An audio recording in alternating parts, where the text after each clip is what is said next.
Hey guys, welcome back to my channel. Today's video is the start of a new series on my channel called The Weekly Wind Down. Now don't be confused, okay? Because the reason why it's called The Weekly Wind Down is not because it's gonna happen every week. It's gonna happen whenever I feel like it. But when it does happen, it's gonna be like the summary of a week.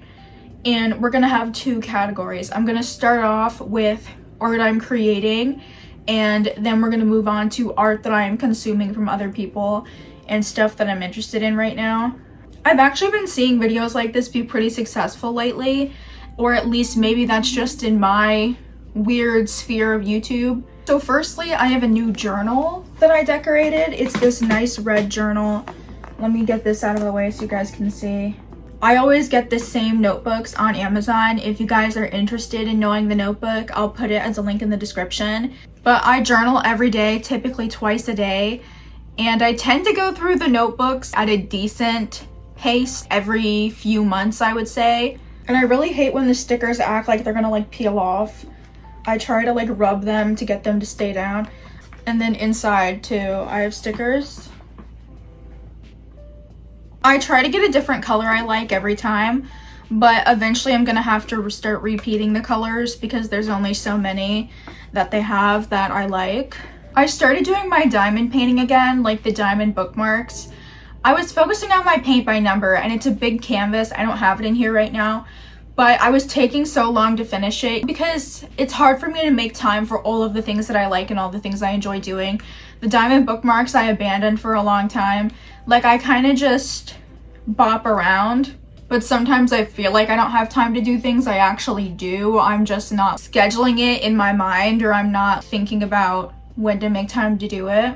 But the canvas is really big. So what happened was I was working on it for so long that all the acrylic paints that came with it dried out like within a week, which is really weird because a week ago they were working fine, and then I go to use them a couple days ago and they're all dried out and hard. I don't know if there's some type of weather element to that, but what I had to do was I had to order a whole other copy of the kit from Michael's, and it's on the way just so I can use the paints that come in that kit to finish the canvas. But this is my progress on the bookmark. I have the purple sections and the blue sections done. I guess that's it for the creation portion this week. I posted on Instagram and TikTok too, which, if you're familiar, doesn't always happen for me. But now we can move on to the things I'm consuming that I want to talk about. This book is I Who Have Never Known Men by Jacqueline Harpman. I'm still reading it. I only have like a quarter of the way left, I would say. And it's really good. It's translated. I don't remember what language it's translated from, but I'm getting really into it. A summary of the premise is that 39 women find themselves, 39 excluding the narrator, find themselves in a cage constantly watched by guards, and they have no idea why. Most of the women remember life before the cages, but one girl doesn't remember life before the cages, and that's the narrator.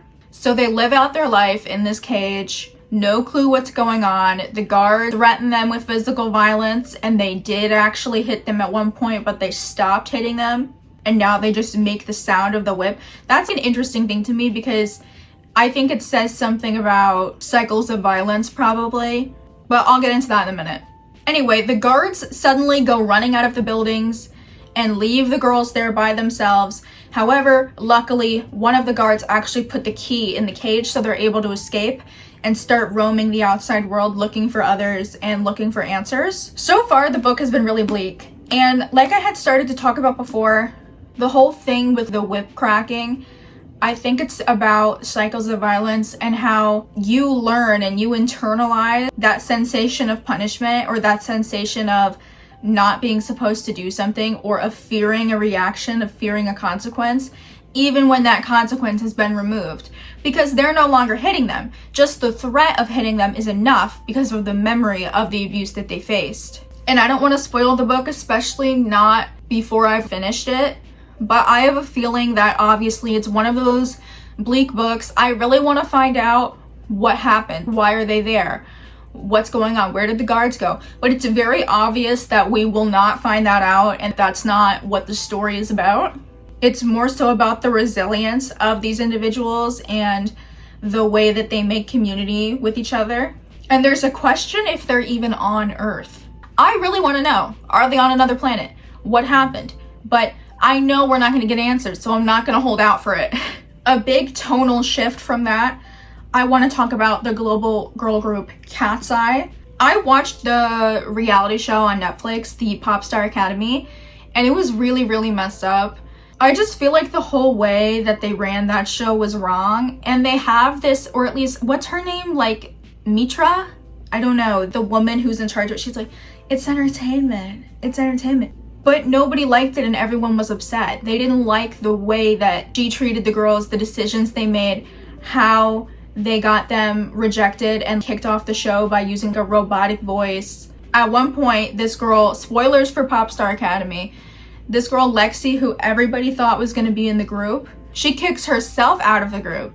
They tried to make it look like they were kicking her out, but she had asked to leave. She stopped showing up to rehearsals because she didn't like it that they sprung it on them that they were going to be subjected to fan voting, and that all the hard work that they had done, if the fans and K-pop fans, who this had like an overlap with because it's a collaboration between HYBE and Geffen, and HYBE is like a K-pop label. The fans have some very strict feelings about how the girls should look. I just think it's really messed up that some of the most talented girls, it's very clear that the reason why they were booted was because of the way that they looked. Because the audience had a reaction and they were leaving comments, her eyes are too close together, or her lips are too big. I'm like, what is actually wrong with you? I don't understand why the showrunners would even put the girls in that position, because they had to have known that that was going to happen. And that's why there's this feeling that some people were brought on the show literally just as cannon fodder. Like literally Hinari. They bring this 14-year-old girl Hinari onto the show who can barely speak English. Actually, no, not even barely. She cannot speak English. And they're giving her criticisms primarily in English. She is 14 years old. And the dance coach is like, I'm not gonna lie, Hinari, you really suck, okay? It's not good enough. Why did you drag Hinari here? She's 14. You knew she didn't have the dance caliber that you were looking for, and she doesn't speak the language that you speak. And you're speaking to her in that language and telling her what she needs to do in that language, and so then other people have to try to translate for her. What the hell? I just think that that's really mean and nasty. But anyway, the girls we end up with at the end in the group are Manon, Daniela, Lara, Sophia, Megan. Who am I missing right now? Manon, Daniela, Lara, Sophia, Megan.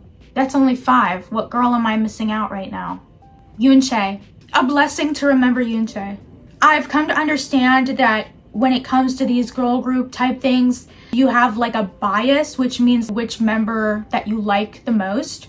So my biases in order are Manon, Daniela, Lara, and Yoonchae. Even though Lara and Yoonchae are tied, honestly, it's not like Yoonchae is 4th, but Lara isn't 4th either. But Manon is number 1 for me. I know that many people probably have Manon as their number 1, but many people also hate Manon. And my reason for why I like Manon is because I think she just has this like effortless ability to draw attention to her. Even though she didn't put the work in the beginning, and that was like a huge thing, I genuinely don't think that she was properly prepared for what was going to happen when she got there. And she had said too that culturally, when you're not feeling well where she lives, from where she's from, if you're not feeling well, you generally don't go to class, you don't push the hell out of yourself. Honestly, everybody's hating on her for not showing up the same way that they did. To an extent, it's justified, but I also think that they have made the girls work so hard to the point where it's like the law of diminishing returns, because they end up getting injuries. Do you really want your dancers to be having repeated injuries? Why don't you just let them take a damn rest? And I'm really hoping that that's gonna stop now that the group is like solidified. But they came out with their second EP, Beautiful Chaos. When it comes to the music, I have mixed feelings. I personally feel that it's not cohesive enough. Some of my favorite songs from them are Touch and Game Boy. Also gnarly, because gnarly is so unique. That's what got me interested in them in the first place. The song was really like not my thing, but then when I saw the choreography for it, I was like, oh my god. I was so mesmerized by how synchronized they were in doing their movements. And so that really sold the song. The training has had the benefit of giving them these really good performance skills, but the music needs work. The music needs work. They are not giving the girls enough space to like have their own creative influence in the song, to the point where there's no cohesion whatsoever from one song topic to another. And then the label will have them make these like TikToks or these Insta reels explaining how they relate to the song, but the experience that they're relating to that song is not actually in the lyrics, right?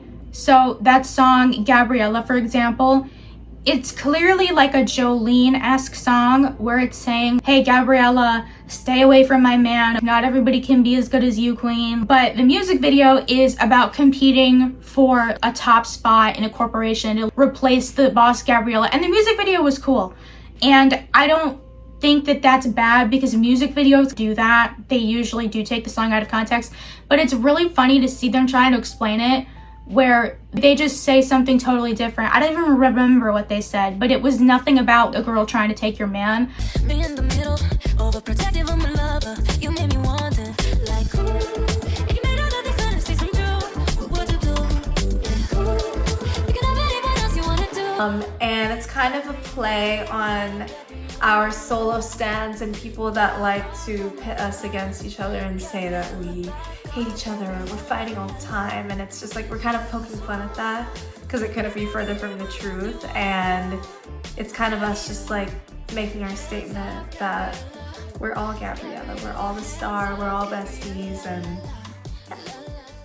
hey, I'm like, if a girl trying to take your man is not truly the way in which the song resonates with you, why is it a song about a girl taking their man? Why could the song not be about what Cat's Eye is saying it resonates with as for them? Do you understand what I'm saying? I think they need to give the girls more creative freedom, because I'm not an expert on K-pop, but I'm thinking that this hyper-polished, company-managed music type situation is more common in K-pop and maybe is better suited to K-pop audiences. But we Western audiences really dislike anybody that comes across as inauthentic. We want to see people that do it themselves. It's not about, wow, that person can take direction so well and take instructions so well, which I feel kind of is a lot of what K-pop vibe is. It's about how can this person break the rules? How can this person be different, stand out? I think that's part of why Manon is in the group. That's why they selected her in the first place. She had a certain it factor, and I'm really excited to see the way that she grows. I just think all of the girls need an opportunity to actually be cohesive, because as it is right now, it's like they're little marionettes. I'm personally not feeling it. At a certain point, it will become suffocating for them if it hasn't currently. They need to be more so in the writing booth, and they need to be pulling more on their actual lived experiences. Ariana Grande, she's a solo artist, so it's a little bit different. She's singing about her life experiences, but it's also a pop song. It's possible. It's doable to have a good song that's also personal. I don't know why Hybe and Geffen seem to think that that's not a thing. Now a couple quick music things. I have had White Light, the song, not the album. The album is good too, but specifically the song White Light by Sidewalks and Skeletons. I've had that on repeat. Go listen to it. It is like obviously spooky. It's called Sidewalks and Skeletons, but I really like What Chrissy, Afraid of a Little Danger. Boom, boom. If you've heard the song, you know what I'm talking about. It's good. I really like it. It has me in a vibe. Because is Chrissy afraid of danger? I guess we're about to find out. Also, the Magdalena Bay album Imaginal Disc. I'm still trying to wrap my head around Imaginal Disc. From what I understand, it's a concept album of this character named True, who's going on a journey of seeing the different forms of their truest, most real self via this imaginal disc transformation that's being inserted into their brain. I don't know if I got that 100% correct, but I really like the song Image. That's how I found the album. Death and Romance is really good as well. I want to really sit with it and watch some interviews or something to understand it. and then put it as an entry in my art commonplace book, which I'm probably going to make a video about that as well at some point. My art commonplace book is just anything that sits with me or anything that strikes me artistically. I can write down any quotes or any recipes I want to save technically as well. I also write album reviews in there. Potentially I might do some book reviews, just whatever I feel like. It's a source of inspiration that I can flip through. I have one last thing I want to show you guys. My pre-order that I ordered in April came, and it is the vinyl for I Will Not Go to Mars With You by Carissa Love. It is a spoken word beat poem. It's a poem song because it's got like music in the back. It's like a spoken word thing. This was limited, I think, to 300 copies. There might still be a few left if you're a fan or if you're interested. But let me show you the disc. This is the back, or the B-side rather, and this is the front. The B-side has a live version, but this is just so beautiful, and I'm really loving playing this because it's super atmospheric. Would definitely recommend checking her stuff out if you're interested in art and poetry. But yeah, that's all that I have for you guys today. If you enjoyed, comment a cloud emoji down below and let me know, are you into this format? Would you prefer if I talked about fewer things more in depth, or if I did sort of what I did today, which is a lot of things but less in depth? Let me know your thoughts and feelings, and I will see you guys in the next video. Bye.